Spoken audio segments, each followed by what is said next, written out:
عادتیں نسلوں کا پتہ دیتی ہیں۔ ایک دفعہ کا ذکر ہے کہ ایک آدمی بادشاہ کے دربار میں نوکری کی طلب کے لیے حاضر خدمت ہوا۔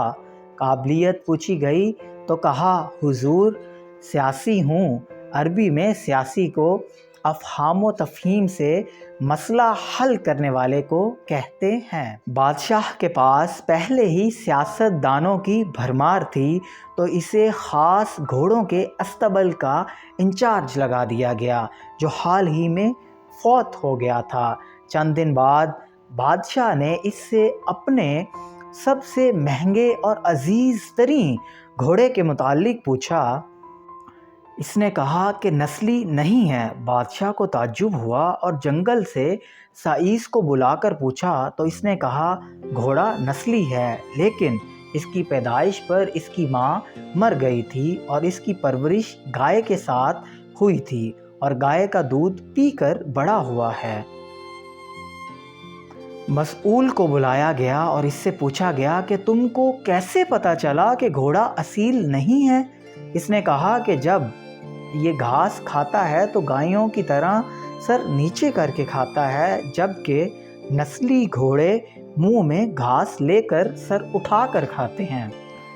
بادشاہ اس کی فراست سے بہت متاثر ہوا اور اس کے گھر اناج، گھی، بھنے دمبے اور پرندوں کا اعلیٰ گوشت بھجوا دیا اور ساتھ ہی اسے ملکہ کے محل میں ملکہ کا خاص تعینات کر دیا۔ کچھ دن بعد بادشاہ نے اس مسئول سے اپنی بیوی ملکہ کے بارے میں رائے مانگی تو اس نے کہا، طور اتوار تو ملکہ جیسے ہیں لیکن شہزادی نہیں ہے۔ بادشاہ کے پیروں تلے سے زمین نکل گئی۔ حواس بحال کیے اور اپنی ساس کو بلا بھیجا۔ ساس آئی تو سارا مسئلہ اس کے سامنے رکھا تو ساس نے کہا کہ آپ کے والد نے ہماری بیٹی کی پیدائش پر ہی ہم سے رشتہ مانگ لیا تھا، لیکن ہماری بیٹی پیدائش کے 6 ماہ بعد ہی فوت ہو گئی تھی، تو ہم نے آپ کی بادشاہت کے ساتھ قریبی رشتہ بنانے کے لیے کسی کی بیٹی کو لے کر پال لیا اور گود لے لیا تھا اور بعد میں پھر اس کی آپ سے شادی کروا دی تھی۔ بادشاہ نے فوراً مسئول کو طلب کیا اور پوچھا کہ تمہیں کیسے پتہ چلا کہ یہ شہزادی نہیں ہے؟ اس نے کہا، اس کا خادموں کے ساتھ سلوک جاہلوں سے بھی بدتر ہے۔ بادشاہ اس کی فراست سے خاصا متاثر ہوا اور بہت سا اناج، بھیڑ بکریاں بطور انعام اس کے گھر بھجوا دیں اور ساتھ ہی اسے اپنے دربار میں متعین کروا دیا۔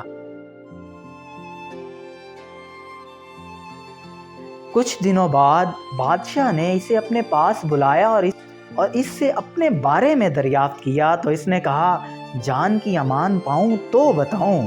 بادشاہ نے وعدہ کیا۔ اس نے کہا کہ نہ تو آپ بادشاہ زادے ہو اور نہ تمہارا چال چلن بادشاہوں والا ہے۔ بادشاہ کو اس پر تاؤ آیا مگر جان کی امان دے چکا تھا۔ سیدھا والدہ کے محل پہنچا اور اس سے دریافت کیا تو والدہ نے کہا، یہ سچ ہے، ہماری اولاد نہیں تھی تو ہم نے تمہیں چرواہے سے لے کر پالا تھا۔ بادشاہ نے مسئول کو بلایا کہ بتا تجھے کیسے پتہ چلا؟ اس نے کہا، بادشاہ جب کسی کو انعام و اکرام دیا کرتے ہیں تو ہیرے، جواہرات اور موتیوں کی شکل میں دیتے ہیں، لیکن آپ بھیڑ، بکریاں اور کھانے کی چیزیں عنایت کرتے ہیں۔ یہ اسلوب کسی بادشاہ زادے کا نہیں بلکہ کسی چرواہے کے بیٹے کا ہی ہو سکتا ہے۔ اسی لیے سچ کہتے ہیں کہ عادتیں نسلوں کا پتہ دیتی ہیں۔ مزید ایسی ہی دلچسپ سٹوریز کو دیکھنے کے لیے میرے اس یوٹیوب چینل کو لائک اینڈ سبسکرائب کرنا مت بھولیں۔ دوستوں، اپنی عادات، اخلاق اور طرز عمل کو بہتر سے بہترین بنائیں، کیونکہ انہی سے نسل اور خون دونوں کی پہچان ہوتی ہے۔